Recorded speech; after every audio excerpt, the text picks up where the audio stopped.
ഇന്ത്യയുടെ ഒരു വലിയ പദ്ധതിയാണ് പാകിസ്ഥാനെ ശിഥിലീകരിക്കുക. ഇന്ത്യ അഫ്ഗാനിസ്ഥാനെ സഹായിക്കുന്നു, താലിബാൻ ഭരണത്തിലുള്ള അഫ്ഗാനിസ്ഥാനെ സഹായിക്കുന്നു.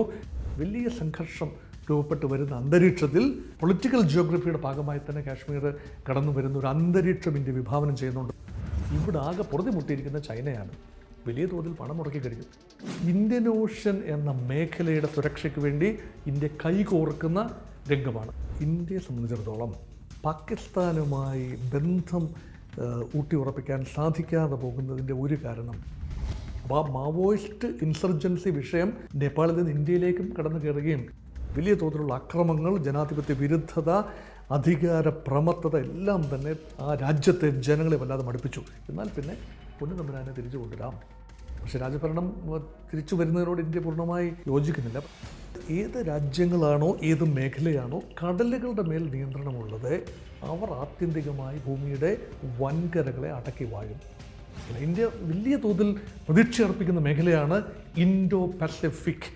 2028 മൂന്നാമത്തെ വലിയ സമ്പദ് വ്യവസ്ഥയാകുന്ന ഭാരതത്തിന് കരമാത്രം കണ്ടാൽ പോരാ, മറിച്ച് ട്രേഡിന് വേണ്ടി മാത്രമല്ല കടലുകൾ, ആഗോള ഫോറിൻ പോളിസിയാണ് ഭാരതത്തിനിപ്പോൾ. ഇന്ത്യ അഫ്ഗാനിസ്ഥാനെ സഹായിക്കുന്നു, താലിബാൻ ഭരണത്തിലുള്ള അഫ്ഗാനിസ്ഥാനെ സഹായിക്കുന്നു. അഫ്ഗാനിസ്ഥാനും ബലൂചിസ്ഥാനും തമ്മിൽ ബോർഡറുണ്ട്. പാകിസ്ഥാൻ അഫ്ഗാനിസ്ഥാൻ ബോർഡറുണ്ട്. അതിൽ ഒരു ഭാഗം ബലൂചിസ്ഥാനുമായിട്ടുള്ള ബോർഡറാണ്. അത് 1000 കിലോമീറ്റർ വരും. ആ ബോർഡറിൽ യഥേഷ്ടം ബലൂചിസ്ഥാനിൽ നിന്നും അഫ്ഗാനിസ്ഥാനിലേക്കും തിരിച്ചും ഈ തീവ്രവാദികൾ വരുന്നു. അപ്പോൾ അങ്ങനെ പാക് താലിബാൻ്റെ, വടക്ക് കിഴക്കൻ പ്രവിശ്യയിലെ പാക് താലിബാൻ്റെയും അഫ്ഗാനിസ്ഥാനിലെ അഫ്ഗാൻ താലിബാൻ്റെയും ഇന്ത്യയുടെയും എല്ലാം സഹായം ബലൂച്ച് തീവ്രവാദികൾക്കുണ്ട്.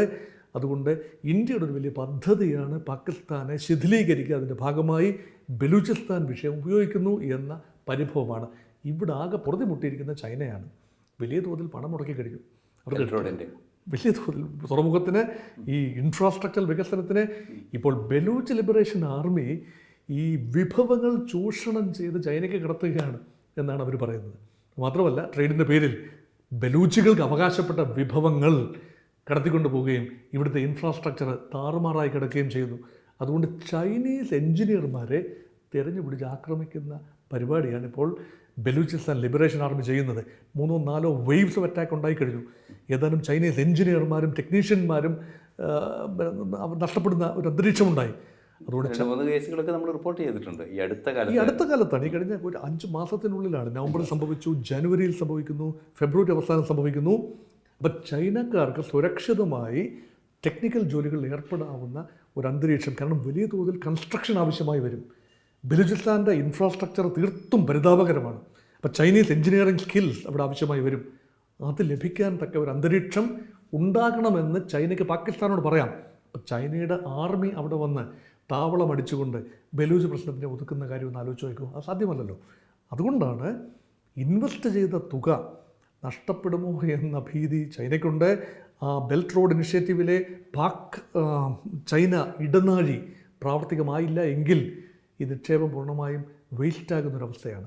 അതുകൊണ്ടാണ്. അതുമാത്രമല്ല, തൊട്ടപ്പുറത്ത് ഇറാൻ്റെ ചബഹാറിൽ അല്ലേ വലിയ തോതിൽ ഇന്ത്യയുടെ നിക്ഷേപം ഉണ്ടാകുന്നു. അപ്പോൾ ദക്ഷിണ കടലുകളിൽ നിന്നും, പ്രത്യേകിച്ച് അറേബ്യൻ സീയിൽ നിന്നും നേരിട്ട് സെൻട്രൽ ഏഷ്യയിലേക്ക് ഇറാൻ വഴി പാതകൾ ഒരുങ്ങുകയാണ്. അത് ഇന്ത്യയുടെ ബെൽറ്റ് ആൻഡ് റോഡ് ഇനിഷ്യേറ്റീവിന് ബദലായ ഇന്ത്യയുടെ revival of the spice route, silk റൂട്ടിന് ബദലായി സ്പൈസ് റൂട്ടിൻ്റെ റിവൈവലിൻ്റെ പേരിലാണ് അതും നടക്കുന്നത്. ഇപ്പം India, middle east, Europe economic corridor അതുമായൊക്കെ ലിങ്ക് ചെയ്യുന്ന രീതിയിൽ സെൻട്രൽ ഏഷ്യയിലെ ഗ്യാസ് ആൻഡ് ഓയിൽ റിസർവ്സ് ഇറാൻ്റെ ചബഹാർ തുറമുഖത്ത് എത്തി അവിടുന്ന് ഇന്ത്യയിലേക്ക് കൊണ്ടുവരാൻ സാധിക്കുമോ എന്ന ചിന്തയും പ്രബലമാണ്. അതുകൊണ്ട് ചൈനയും വളരെ അലേർട്ടാണ്. ബലൂചിസ്ഥാനിലെ ഇപ്പോഴത്തെ സംഭവവികാസങ്ങളിൽ ചൈനയും വളരെയധികം അലേർട്ടാണ്.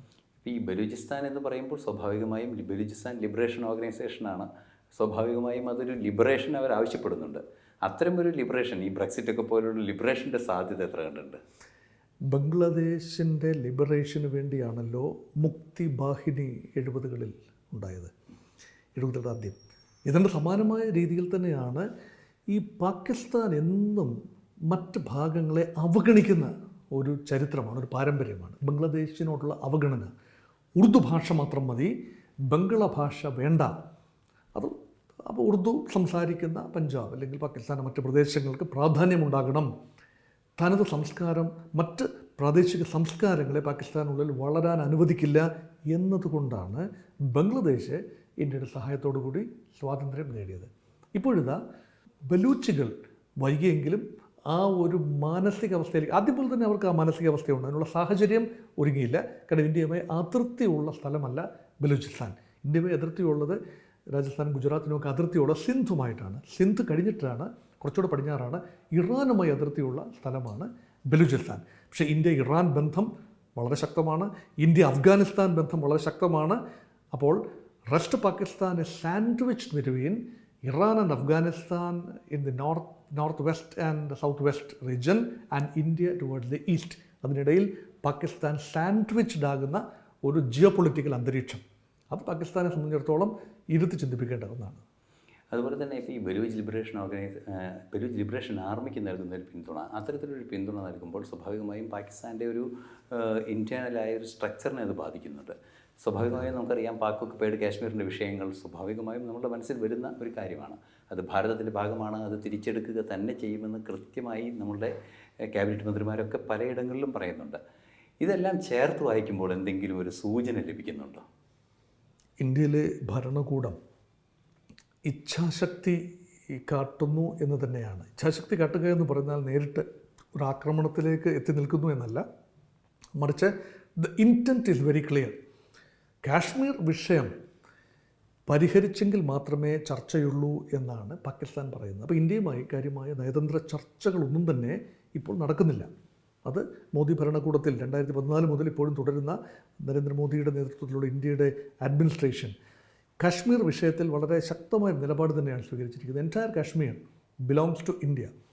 അക്കാര്യത്തിൽ ചർച്ചയില്ല, ഇന്ത്യയുടെ അവിഭാജ്യ ഘടകമാണ്. അക്കാര്യത്തിൽ നമുക്ക് ചർച്ച ചെയ്യേണ്ട കാര്യമില്ല. പാകിസ്ഥാൻ പറയുന്നത് കാശ്മീർ വിഷയം ചർച്ച ചെയ്ത് പരിഹരിച്ചാൽ മറ്റെല്ലാ വിഷയങ്ങളും പരിഹരിക്കപ്പെട്ടതായി പറയും. അപ്പോൾ ഇന്ത്യയുടെ പ്രദേശമായി ഇന്ത്യയുടെ അവിഭാജ്യ ഘടകമായി കരുതപ്പെടുന്ന കാശ്മീർ ആ വിഷയത്തിൽ എങ്ങനെയാണ് മറ്റൊരു രാജ്യവുമായി ചർച്ച ചെയ്യുന്നത് എന്ന നിലപാടിലാണ് ഇന്ത്യ. ആ നിലപാട് കുറച്ചുകൂടെ ഊട്ടി ഉറപ്പിക്കുന്നതിൻ്റെ ഭാഗമായിട്ടാണ് വേണ്ടി വന്നാൽ സൈനിക നടപടി ആവശ്യമായ ഘട്ടം വരികയാണെങ്കിൽ അതിന് മടി ഉണ്ടാവില്ല എന്നാണ് പറയുന്നത്.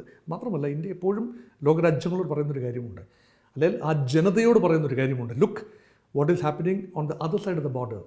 ഈ പറയുന്ന പാക് ഓക്കുപൈഡ് കാശ്മീരിനും ഇന്ത്യക്കും ഇടയിലുള്ള ഒരു നിയന്ത്രണ രേഖയുണ്ടല്ലോ, ഇപ്പോൾ line of control, line of actual control.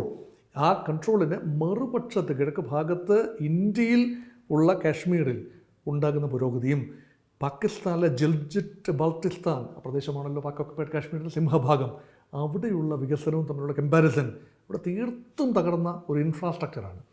അതുകൊണ്ട് ജനതയെ സംബന്ധിച്ചിടത്തോളം, കാശ്മീർ ജനതയെ സംബന്ധിച്ചിടത്തോളം ഒരു പക്ഷേ പാകിസ്ഥാൻ്റെ ഉള്ളിൽ കഴിഞ്ഞുകൂടുന്നത് അസംതൃപ്തിയോടുകൂടിയാണ് കഴിഞ്ഞുകൂടുന്നത്.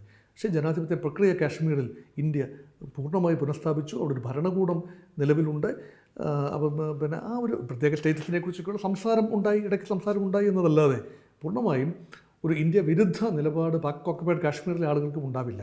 അതുകൊണ്ട് ആ ഒരു അജണ്ട ഇപ്പോഴും സ്ട്രോങ് ആണ്. പക്ഷേ ഒരു ആക്റ്റീവ് യുദ്ധത്തിലേക്ക് ഇപ്പോൾ അതിനുള്ള സാഹചര്യം ഇല്ല. പക്ഷേ പാകിസ്ഥാൻ സ്റ്റേറ്റ് പൂർണ്ണമായി ഡീസ്റ്റെബിലൈസ് ചെയ്യപ്പെടുന്ന ഒരു അന്തരീക്ഷത്തിൽ അതിൻ്റെ വിവിധ ജനത, അതുമാത്രമല്ല ബലൂച്ചുകൾ മാത്രമല്ല സിന്ധിലെ ആളുകളും ഒരുപക്ഷെ പ്രക്ഷോഭത്തിലേക്ക് നീങ്ങാൻ സാധ്യതയുണ്ട്. പഷ്തു മേഖല ഏതാണ്ട് പൂർണ്ണമായി നഷ്ടപ്പെടാൻ സാധ്യത അനധിവിദൂരമായ ഭാവിയിൽ അത് സംഭവിച്ചിരിക്കും. കാരണം അവർക്ക് ഒരു രീതിയിലും, പ്രത്യേകിച്ച് പാകിസ്ഥാൻ്റെ വലിയ ഡാർലിംഗാണ് ഇമ്രാൻഖാനൊക്കെ കടന്നു വരുന്നത് ആ മേഖലയിൽ നിന്നാണ്. അപ്പോൾ പഞ്ചാബികൾക്ക് മാത്രമേ ആത്യന്തികമായി ഭരിക്കാനാകൂ. ഇപ്പോൾ ഷഹബാസ് ഷെരീഫിനും നവാസ് ഷെരീഫിനും അങ്ങനെ പഞ്ചാബികളുടെ ഒരു ഭരണകൂടം അത് എത്ര കാലം ഞങ്ങൾ സഹിക്കും എന്നാണ് പറയുന്നത്. ഏത് പാർട്ടി വന്നാലും പഞ്ചാബി താല്പര്യം. അപ്പോൾ ആ പാകിസ്ഥാൻ ആർമിക്കും ISIക്കും പൊളിറ്റീഷ്യൻസിനും ഒക്കെ എതിരെ മറ്റിടങ്ങളിൽ കാശ്മീരിൽ, അതായത് പാക് ഓക്കുപൈഡ് കാശ്മീരിൽ, ബലൂചിസ്ഥാനിൽ, സിന്ധിൽ, അതുപോലെ ഖൈബർ പഖ്തൂൺഖയിൽ ഒക്കെ തന്നെ വലിയ സംഘർഷം രൂപപ്പെട്ട് വരുന്ന അന്തരീക്ഷത്തിൽ ഒരുപക്ഷെ കാശ്മീർ പിന്നെ ഇന്ത്യയുടെ ഭാഗമായി, പൊളിറ്റിക്കൽ ജിയോഗ്രഫിയുടെ ഭാഗമായി തന്നെ കാശ്മീർ കടന്നു വരുന്ന ഒരു അന്തരീക്ഷം ഇന്ത്യ വിഭാവനം ചെയ്യുന്നുണ്ട് തീർച്ചയായും. ഇനി ഗൗരവമേറിയ ചർച്ചകൾ ഇനിയും തുടരാനുണ്ട്. അപ്പോൾ പാകിസ്ഥാൻ്റെ വിഷയത്തിലും അതുപോലെ തന്നെ ബംഗ്ലാദേശിൻ്റെ വിഷയത്തിലും ഒരുപാട് കോറിലേറ്റഡ് ആയ മാറ്റേഴ്സ് നമുക്ക് കാണാൻ സാധിക്കുന്നുണ്ട്. ഒന്നുകിൽ അത് ബംഗ്ലാദേശിൻ്റെ ചരിത്രവുമായി ചേർത്ത് വയ്ക്കാൻ സാധിക്കുന്നു, അല്ലെങ്കിൽ പാകിസ്ഥാൻ്റെ ചരിത്രവും ഭാരതത്തിൻ്റെ ചരിത്രവും ഒക്കെ ആയിട്ട് ചേർത്ത് വയ്ക്കാൻ പറ്റുന്നുണ്ട്. ഇത്തരത്തിലൊരു മറ്റൊരു വ്യത്യസ്തമായ ഒരു സ്വഭാവമുള്ളൊരു രാഷ്ട്രമാണ് നേപ്പാൾ. നേപ്പാളിൽ ഈ അടുത്ത് ഈ ജനാധിപത്യത്തിൻ്റെ കാലത്ത് രാജഭരണം വേണം എന്ന് ജനങ്ങൾ ആവശ്യപ്പെടുന്നൊരു സാഹചര്യം ഉണ്ടായിരിക്കുകയാണ്. എന്താണ് ആ ഒരു രാഷ്ട്രീയ സാമൂഹ്യ പശ്ചാത്തലം? എന്തുകൊണ്ടാണ് അങ്ങനെ? രാജഭരണത്തിലേക്കുള്ള തിരിച്ചുപോക്ക് എന്ന് പറയുമ്പോൾ അതിന് പല രീതിയിൽ കാണാം. ഒന്ന്, ഇപ്പോൾ നടക്കുന്ന ഒരു വലിയ തോതിലുള്ള രാഷ്ട്രീയ കുത്തിമറിച്ചിലുകൾ, അതായത് കഴിഞ്ഞ 17 വർഷം, അത് 2008 മുതലുള്ള കാലത്ത് 14 ഗവൺമെൻറ്റുകളാണ് മാറി വന്നത്. 14 വ്യത്യസ്തരായ ആളുകളെ പ്രധാനമന്ത്രി പദത്തിൽ മാറിയും തിരിഞ്ഞും ഭരണകൂടങ്ങൾ. അപ്പോൾ ഒരു ഗവൺമെൻറ്റൽ ഇൻസ്റ്റെബിലിറ്റിയുടെ ഏറ്റവും വലിയ ഉദാഹരണമായി, ഭരണ അസ്ഥിരതയുടെ ഉദാഹരണമായി നേപ്പാൾ എന്ന ചെറിയ രാജ്യം വരികയാണ്. അത് ഹിന്ദു ഭൂരിപക്ഷ രാഷ്ട്രമാണ്. വേണമെങ്കിൽ പറയാം, ആദ്യം മുൻകാലങ്ങളിൽ ഒരു ഹിന്ദു മൊണാർക്കി എന്ന രൂപത്തിലാണ് പ്രവർത്തിച്ച് 2000 ആണ്ട് വരെ. അതിനുശേഷം ജനാധിപത്യ പ്രക്രിയയിലേക്ക് വരുന്നു. 2008 മുതൽ ഒരു റിപ്പബ്ലിക്കാണ് നേപ്പാൾ. ഒരു റിപ്പബ്ലിക്കായി മാറി. രാജഭരണം ഉണ്ടായിരുന്ന ഒരു കാലം, ഉഗ്രമായ രാജഭരണം 90കളിൽ അവസാനിക്കുന്നു. അന്ന് കിങ് ബീരേന്ദ്ര രാജാവാണ്. ബീരേന്ദ്ര പിന്നെ പരിമിതമായ അധികാരമുള്ള രാജാവായി മാറി. കിങ് ബീരേന്ദ്രയെ വധിച്ചുകൊണ്ട് സ്വന്തം മകൻ ബീരേന്ദ്രയെ വധിക്കുന്ന സമയത്താണ് രാജഭരണത്തിൻ്റെ ഒരു നാൾവഴികളെക്കുറിച്ചും അതിൻ്റെ പൊള്ളത്തരങ്ങളെക്കുറിച്ചും ആ ജനതയ്ക്ക്, നേപ്പാളി ജനതയ്ക്ക് ബോധമുണ്ടായത്. അങ്ങനെ അവർ മനസ്സോടെയാണ് ഈ മുടിയൻ പുത്രൻ എന്ന് പറയുന്ന രീതിയിൽ ഒരു മരുമകൻ ആണ്, അല്ലെങ്കിൽ കിങ് ബീരേന്ദ്രയുടെ മകൻ ചെറിയ 3 ദിവസത്തേക്ക് രാജാവായി മാറുകയും അദ്ദേഹവും മരണപ്പെട്ടു. അപ്പോൾ പിന്നെ അമ്മാവനായ ജ്ഞാനേന്ദ്ര രാജാവായിട്ട് വരികയാണ്. അദ്ദേഹം കട്ടിക്കുട്ടിയ കോപ്രായങ്ങൾ തീർച്ചയായും രാജഭരണത്തെ ജനമനസ്സുകളിൽ വെറുപ്പിച്ചു, ഭയങ്കരമായി വെറുപ്പിച്ചു. അങ്ങനെയാണ് 2006 മുതൽ രാജഭരണം പൂർണ്ണമായി അവസാനിക്കുകയും ജ്ഞാനേന്ദ്രയെ അവർ ചവിട്ടി പുറത്താക്കുകയായിരുന്നു. അതേ ജ്ഞാനേന്ദ്രയെ ഇപ്പോൾ തിരിച്ചു വിളിച്ച് തോളത്ത് വെച്ചുകൊണ്ട് നടക്കുകയാണ് നേപ്പാളിലെ ഒരു വിഭാഗം. അതുകൊണ്ട് ഒരു രാഷ്ട്രീയ പ്രചാരക് പാർട്ടി എന്ന് പറഞ്ഞൊരു പാർട്ടി, അതായത് രാജഭരണത്തെ രാഷ്ട്രീയ പ്രജാതന്ത്ര പാർട്ടി. അപ്പോൾ അതൊരു പുതിയ സംവിധാനമാണ്. ആ സംവിധാനം രാജഭരണത്തെ പൂർണ്ണമായി സപ്പോർട്ട് ചെയ്യുന്ന, രാജഭരണം മാത്രമാണ് നേപ്പാളിൻ്റെ എല്ലാ പ്രതിസന്ധികൾക്കും ഒരേ ഒരു പരിഹാരം എന്ന രീതിയിൽ.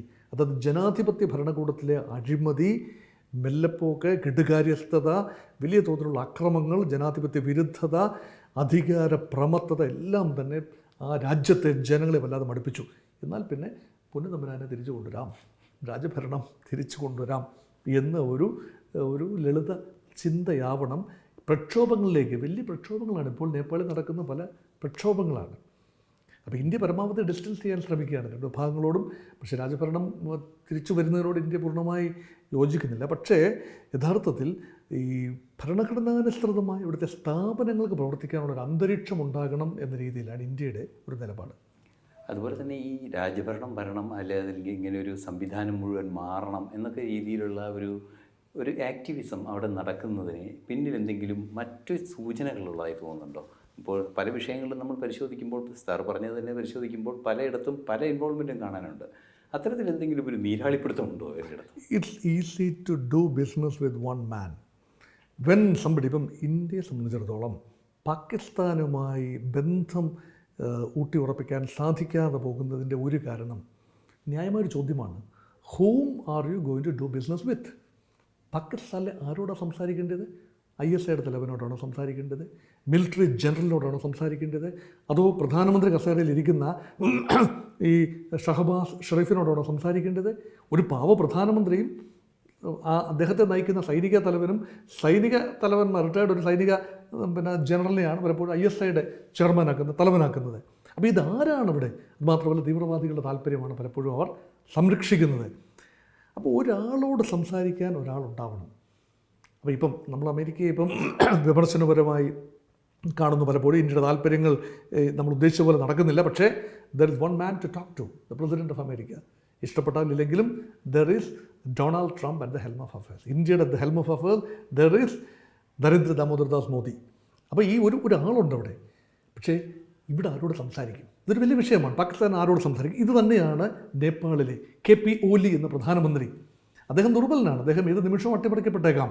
മറ്റൊരു പാർട്ടി വരും, കമ്മ്യൂണിസ്റ്റ് പാർട്ടി, മധേശി വിഭാഗങ്ങൾ, നേപ്പാളി കോൺഗ്രസ്, മറ്റ് സ്പ്ലിൻറ്റർ ഗ്രൂപ്പുകൾ, ഇത് മാവോയിസ്റ്റുകൾക്കൊക്കെ വലിയ സ്വാധീനമാണുള്ളത്. ഒരുപക്ഷെ ചൈന ആഗ്രഹിക്കുന്നത് ഒരു ബഫർ സ്റ്റേറ്റ് എന്ന നിലയിൽ നിന്നും ഒരു ചൈനീസ് 5 ഫിംഗർ പോളിസിയിലെ പ്രധാനപ്പെട്ട എലമെൻ്റായി നേപ്പാളിനെ കാണാനാണ് ചൈന ആഗ്രഹിക്കുന്നത്. ചൈന പറയുന്നത് പണ്ടുകാലം മുതലുള്ള പോളിസിയാണ് 5 ഫിംഗർ പോളിസി. അത് 5 വിരലുകളായിട്ടാണ് ഈ പ്രദേശങ്ങളെ കാണുന്നത്. ഇന്ത്യയിലെ ലഡാക്ക്, നമ്മുടെ കാശ്മീരിന് കിഴക്കുള്ള ലഡാക്ക് പ്രദേശം, അതുപോലെ അരുണാചൽ പ്രദേശം, വടക്ക് കിഴക്കുള്ള അരുണാചൽ പ്രദേശ്, സിക്കിം, ഭൂട്ടാൻ, നേപ്പാൾ, ഇതെല്ലാം ചൈനയുടെ ടിബറ്റൻ പ്രദേശത്ത് നിന്ന് ഇന്ത്യയിലേക്ക് തള്ളി നിൽക്കുന്ന 5 വിരലുകളായി ചൈന കാണുന്നു. അതിലൊരു പ്രധാനപ്പെട്ട നടുവിരലാണ് ഈ പറയുന്ന നേപ്പാൾ. അപ്പോൾ ആ വിരൽ എന്ത് വിധേനയും ഏറ്റെടുക്കുക. ഒരു പക്ഷേ ചൈനയുടെ സഹായമുണ്ട്. മാവോയിസ്റ്റുകൾ, അതായത് മാവോ സേതുങ് ചൈന നേതാവായിരുന്നല്ലോ, അദ്ദേഹത്തിൻ്റെ ഫിലോസഫിയിൽ നിന്നും ഒരു അഗ്രേറിയൻ വിപ്ലവത്തിൻ്റെ ആ ഒരു പ്രത്യയശാസ്ത്രത്തിൽ നിന്നും ഒരു പക്ഷേ ഊർജ്ജം കൈകൊണ്ടുകൊണ്ടാണ് ആ ഒരു പാർട്ടി പ്രവർത്തിക്കുന്നത്. അതിന് വലിയ ആഴത്തിലുള്ള വേരോട്ടവുമുണ്ട്. അപ്പോൾ ആ മാവോയിസ്റ്റ് ഇൻസർജൻസി വിഷയം നേപ്പാളിൽ നിന്ന് ഇന്ത്യയിലേക്കും കടന്നു കയറുകയും ഇന്ത്യയിലെ ഒരു റെഡ് കോറിഡോർ, ഛത്തീസ്ഗഡ്, ജാർഖണ്ഡ്, പിന്നെ ഉത്തർപ്രദേശിൻ്റെ തെക്കൻ ഭാഗങ്ങൾ, ബംഗാളിൻ്റെ പടിഞ്ഞാറൻ ഭാഗങ്ങൾ, ഒറീസയുടെ വടക്ക് പടിഞ്ഞാറൻ ഭാഗങ്ങൾ, ആ തെലുങ്കാനയുടെ ചില ഭാഗങ്ങൾ, ഇതെല്ലാം തന്നെ അസ്ഥിരമാക്കുന്നതിന് പിന്നിൽ മാവോയിസ്റ്റുകളാണ്. അതിനൊരു തീർച്ചയായും പ്രചണ്ഡ കണക്ഷനുണ്ട്. പ്രചണ്ഡ എന്ന് പറയുന്ന അവിടുത്തെ മാവോയിസ്റ്റ് നേതാവാണ് പിന്നെ നേപ്പാളിലെ. അപ്പോൾ അതുകൊണ്ട് Nepal is very important in India scheme of things. ചൈനയുമായി ഒരു ബഫർ സോൺ എന്ന നിലയിൽ നേപ്പാളിനെ കാണണം. നേപ്പാളുമായി ബന്ധം സ്ഥാപിക്കണം. അവിടെ ആരെങ്കിലും ഒരാൾ വ്യക്തമായി ഇരിക്കണം. അത് ഒരു രാജാവ് ആകുന്നതിന് തിരക്കേടൊന്നുമില്ല, പക്ഷേ പൂർണ്ണമായി നേപ്പാളിൻ്റെ നിയന്ത്രണമുള്ള ഒരാളായിരിക്കണം എന്നതാണ്. ഇപ്പോൾ അങ്ങനെ ഒരാളിനെ ചൂണ്ടിക്കാണിക്കാൻ, ഒരു വ്യക്തമായ ഭരണകൂടത്തെ ചൂണ്ടിക്കാണിക്കാൻ ഇല്ലാത്ത അവസ്ഥയിലൂടെയാണ് നേപ്പാൾ കടന്നു പോകുന്നത്. ഈ അടുത്ത കാലത്ത് താങ്കളൊരു വിദേശകാര്യത്തിൽ കുറേയൊക്കെ ഗൗരവത്തോടെ ഗവേഷണം നടത്തുന്ന ഒരാളായതുകൊണ്ട് ചോദിക്കുകയാണ്. ഇത് വ്യത്യസ്തമായൊരു മേഖലയിലെ വിഷയം കൂടിയാണ്. ഈ കഴിഞ്ഞ ദിവസങ്ങളിലാണ് ഇന്ത്യൻ പ്രധാനമന്ത്രി ഇവിടെ മൊറീഷ്യസ് സന്ദർശിച്ചത്. മൊറീഷ്യസ് സന്ദർശിക്കുമ്പോൾ അതിൻ്റെ ഒരു താല്പര്യം എന്ന് പറയുന്നത് മൊറീഷ്യസിൻ്റെ ആ വലിയ വിശാലമായ എക്സ്ക്ലൂസീവ് എക്കണോമിക് സോൺ, അതിനെ സംരക്ഷിക്കാനുള്ള ഉത്തരവാദിത്വം ഏറ്റെടുക്കുക എന്നൊരു വാഗ്ദാനം തന്നെ അദ്ദേഹം നൽകുകയുണ്ടായി. ഇപ്പോൾ നമ്മൾ കരയിലെ വിഷയങ്ങളാണ് നേരത്തെ മുഴുവൻ സംസാരിച്ചതെങ്കിൽ ഈ കടലിലെ സ്ട്രാറ്റജിയുടെ പ്രത്യേകത എന്താണ്? ഒരു രാജ്യം വികസിക്കുന്നു അല്ലെങ്കിൽ ഒരു മേഖല വികസിക്കുന്നു എന്ന് പറയുമ്പോൾ ഒരു 14-15 നൂറ്റാണ്ടുകൾ മുതൽ ഉണ്ടായ ഒരു ധാരണ എന്ന് പറയുന്നത്, ഏത് രാജ്യങ്ങളാണോ ഏത് മേഖലയാണോ കടലുകളുടെ മേൽ നിയന്ത്രണമുള്ളത് അവർ ആത്യന്തികമായി ഭൂമിയുടെ വൻകരകളെ അടക്കി വാഴും. അത് സത്യമായി ഭവിച്ചു. യൂറോപ്യന്മാർ ആദ്യം കടലിലേക്ക് ഇറങ്ങുന്ന പോർച്ചുഗീസുകാരാണ്. പിന്നീട് സ്പാനിയാർഡ്സ്, ഫ്രഞ്ച്, ഡച്ച്, അവസാനം ഇംഗ്ലീഷ്, അവരെല്ലാം ചേർന്ന് ലോകത്തിൻ്റെ ഊട്ടും പാവവും ആകെ മാറ്റിയെടുത്തത് നമ്മൾ കണ്ടതാണ്. എന്നാൽ ഇപ്പോൾ പുതിയ ലോകക്രമത്തിൽ കടലിന് മറ്റൊരു വിശേഷണമാണുള്ളത്. ഒന്ന്, ധാതുക്കളുടെയും ലവണങ്ങളുടെയും ഒരു വലിയ ഫ്യൂച്ചർ സോഴ്സിങ് വരാൻ പോകുന്നത് കടലിൽ നിന്നാണ്. മാത്രമല്ല എനർജി റിസർവ്സ്, ഓയിൽ ഉൾപ്പെടെയുള്ള എനർജി റിസർവ്സ് കടലിൽ നിന്നും സോഴ്സ് ചെയ്യേണ്ട ആവശ്യമുണ്ട്. അത് 2. 3, സമുദ്ര വിഭവങ്ങൾ, മീൻ ഉൾപ്പെടെയുള്ള മറ്റ് സമുദ്ര വിഭവങ്ങളുടെ ഒരു വലിയ കലവറ. ഭൂമിയുടെ 3/2 സമുദ്രങ്ങളെ തുച്ഛീകരിച്ചുകൊണ്ട് ഒരു സിവിലൈസേഷണൽ എൻറ്റിറ്റിക്കും ആത്യന്തികം മുന്നോട്ട് പോകാനാവില്ല. ഇന്ത്യ സീസ് itself as the 5th largest economic power, wanting to become the 3rd largest economic power shortly. 2028 ആകുമ്പോൾ 3ാമത്തെ വലിയ സമ്പദ് വ്യവസ്ഥയാകുന്ന ഭാരതത്തിന് കരമാത്രം കണ്ടാൽ പോരാ, മറിച്ച് ട്രേഡിന് വേണ്ടി മാത്രമല്ല കടലുകൾ, ആഗോള ഫോറിൻ പോളിസിയാണ് ഭാരതത്തിനിപ്പോൾ. ആദ്യം ഒരു സൗത്ത് ഏഷ്യൻ അല്ലെങ്കിൽ ഒരു ഇന്ത്യയുടെ ചുറ്റുപാടുമുള്ള രാജ്യങ്ങളുമായിട്ട് മാത്രം Pak centric, China centric foreign policy, അതിൽ നിന്ന് മാറി ഒരു പാനേഷ്യൻ ഒരു പവർ എന്ന നിലയിൽ ഇപ്പോൾ അമേരിക്കയെ പോലെ തന്നെ ഒരു ഗ്ലോബൽ പവർ എന്ന നിലയിൽ തന്നെയാണ് ഇന്ത്യ ഒരു ജിയോ പൊളിറ്റിക്കൽ ഒരു ഫ്രെയിം വരച്ചിടുന്നത്. അതിൽ ദ്വീപ് രാജ്യങ്ങളായ 3-4 രാജ്യങ്ങൾ വളരെ പ്രധാനപ്പെട്ട ഒരു കൾച്ചറൽ റോൾ വഹിക്കുന്നതിൽ ഒന്നാണ് ഇപ്പോൾ ഐസൻ സൂചിപ്പിച്ച മൗറീഷ്യസ്. മൗറീഷ്യസിൻ്റെ ജനങ്ങളുടെ നല്ല പങ്കും ഇന്ത്യൻ വംശജരാണ്. മുൻ കൊളോണിയൽ കാലഘട്ടത്തിൽ ഇന്ത്യയിൽ നിന്നും ഈ കരിമ്പിൻ തോട്ടങ്ങളിലും ഒക്കെ ജോലി ചെയ്യാൻ വേണ്ടി കൊണ്ടുപോയ ആളുകളാണ്. അതുപോലെ തന്നെ സൈഷൽസ്, സുരിനാം, അങ്ങ് ഉള്ള പിന്നെ തെക്കൻ അമേരിക്കൻ ഭൂഖണ്ഡത്തിൻ്റെ വടക്കുള്ള സുരിനാം, അതുപോലെ ഫിജി എന്ന് പറയുന്ന ഓസ്ട്രേലിയയുടെ വടക്ക് കിഴക്ക് പ്രദേശത്ത് സ്ഥിതി ചെയ്യുന്ന ഫിജി, ഈ പ്രദേശങ്ങളിലെല്ലാം ഇന്ത്യൻ വംശജരാണ്. അതുകൊണ്ട് ഇന്ത്യയുമായുള്ള സാംസ്കാരികമായ ഒരു പൊക്കിൾ കൂടി ബന്ധം നിലനിർത്തിക്കൊണ്ട് പരമാവധി ഈ പ്രദേശങ്ങൾ വിവിധ ഇടങ്ങളിലായി, ലാറ്റിൻ അമേരിക്കയിൽ പ്രദേശങ്ങളുണ്ട്, ഇന്ത്യൻ ഓഷ്യൻ റീജിയനിലാണ് ഈ പ്രദേശം, ഈ പറയുന്ന വലിയ കടലുകളാണ്, ആഫ്രിക്കയ്ക്കും ഇന്ത്യക്കും ഇടയിലുള്ള അറബിക്കടലിൻ്റെ ആ ഒരു ഭാഗത്ത് ഇന്ത്യൻ ഓഷ്യൻ റീജിയനാണ്. അവിടെയുള്ള ദ്വീപ സമൂഹങ്ങളാണ് സൈഷൽസും മൗറീഷ്യസും. അവിടെയൊക്കെ ഇന്ത്യയുടെ ഇക്കണോമിക് താല്പര്യങ്ങൾ, ട്രേഡ് താല്പര്യങ്ങൾ, ചെറിയ തോതിലെങ്കിലും ജിയോ സ്ട്രാറ്റജിക് താല്പര്യങ്ങൾ സംരക്ഷിച്ചുകൊണ്ട് ഇൻഡോ പസഫിക് മേഖല, ഇന്ത്യ വലിയ തോതിൽ പ്രതീക്ഷ അർപ്പിക്കുന്ന മേഖലയാണ് ഇൻഡോ പസഫിക്. അപ്പം ഇന്ത്യൻ ഓഷ്യൻ റീജിയൻ, നമ്മുടെ പേരിലാണല്ലോ ആ സമുദ്രം, ആ വലിയ മഹാസമുദ്രം, ഇന്ത്യ മഹാസമുദ്രം ഇന്ത്യയുടെ പേരിൽ തന്നെയാണ്. അപ്പം അതിൻ്റെ പടിഞ്ഞാറ് ഭാഗത്തുള്ള മൗറീഷ്യസ് ആൻഡ് സൈഷൽസ്, അതിൻ്റെ കിഴക്ക് അങ്ങേയറ്റത്തുള്ള ഫിജി, ഇങ്ങനെയുള്ള രാജ്യങ്ങളുമായി ഇന്ത്യയുടെ പൊക്കിൾ ബന്ധം ഉപയോഗപ്പെടുത്തി സൈനിക താവളങ്ങൾ മാത്രമല്ല, ഒരു വലിയ ആ രാജ്യങ്ങൾക്ക് വികസനത്തിനുള്ള വഴികൾ അതുകൂടി ഇന്ത്യ പ്രൊവൈഡ് ചെയ്യുന്നു. പലപ്പോഴും ഇന്ത്യയുടെ റിപ്പബ്ലിക്കൻ ദിനത്തിലെ മുഖ്യ അതിഥിയായി വരുന്നത് മൗറീഷ്യസിൻ്റെ പ്രധാനമന്ത്രിയൊക്കെ ആയത് മുൻകാലങ്ങളിൽ അങ്ങനെ സംഭവിക്കാറുണ്ട്. അപ്പോൾ ആ ഒരു ബന്ധം ഇന്ത്യ നിലനിർത്തുന്നു. അതുകൊണ്ടാണ് അമേരിക്കയുടെ സാന്നിധ്യമുള്ള ക്വാഡ്, 4 രാഷ്ട്ര സഖ്യം, അതൊരു ഇക്കണോമിക് പാക്കേജൊന്നുമല്ല, മിലിറ്ററി പാക്കേജുമല്ല, മറിച്ച് ഒരു സമുദ്രങ്ങൾക്ക് പ്രാധാന്യം നൽകുന്നു. ചൈനയുടെ കടന്നുവരവ് ദക്ഷിണ സമുദ്രങ്ങളുടെ സന്തുലിതാവസ്ഥ അട്ടിമറിക്കുന്നു എന്ന അമേരിക്കയുടെയും ഓസ്ട്രേലിയയുടെയും ഇന്ത്യയുടെയും ജപ്പാൻ്റെയും ഒക്കെ ചിന്ത കൺവേർജ് ചെയ്യുന്ന ഒരു പോയിന്റിൽ നിന്നുകൊണ്ടാണ് ജപ്പാൻ, ഓസ്ട്രേലിയ, അമേരിക്ക, ഇന്ത്യ അടങ്ങുന്ന ചതുർ രാഷ്ട്ര സഖ്യം ക്വാഡ് എന്ന രൂപത്തിൽ വരുന്നത്. അതുകൊണ്ട് എത്രത്തോളം പ്രാധാന്യം ഇന്ത്യൻ ഓഷ്യൻ റീജിയൻ അതിന് കൊടുക്കുന്നു എന്നതിൻ്റെ പ്രകടമായ ഉദാഹരണങ്ങളാണ് ഇന്ത്യ ചെറിയ ദ്വീപരാജ്യങ്ങൾ ഉൾപ്പെടെയുള്ള മഹാരാജ്യങ്ങളായ ഓസ്ട്രേലിയ, ന്യൂസിലൻഡ്, ജപ്പാൻ രാജ്യങ്ങളുമായും വലിയ പ്രധാനപ്പെട്ട ശക്തിയായ അമേരിക്കയുമായിട്ടും എല്ലാം ഇന്ത്യൻ ഓഷ്യൻ എന്ന മേഖലയുടെ സുരക്ഷയ്ക്ക് വേണ്ടി ഇന്ത്യ കൈകോർക്കുന്ന രംഗമാണ്. അവിടെ ഓരോ ചെറിയ മീനും പ്രധാനപ്പെട്ടതാണ് എന്നതുകൊണ്ടാണ് മൗറീഷ്യസൊക്കെ വളരെ പ്രധാനപ്പെട്ട ഒരു പോയിന്റായി വരുന്നത്. കരയിലും കടലിലുമായി ഒരുപാട് അറിവുകളാണ് ഇപ്പോൾ പങ്കുവയ്ക്കപ്പെട്ടത്. അന്താരാഷ്ട്ര വിഷയങ്ങളും സാംസ്കാരിക വിഷയങ്ങളൊക്കെ കൈകാര്യം ചെയ്തു. തുടർന്ന് നമുക്ക് ഇത്തരത്തിലുള്ള ചർച്ചകൾ വേണ്ടി വരും. Thank you. തീർച്ചയായിട്ടും. Thank U.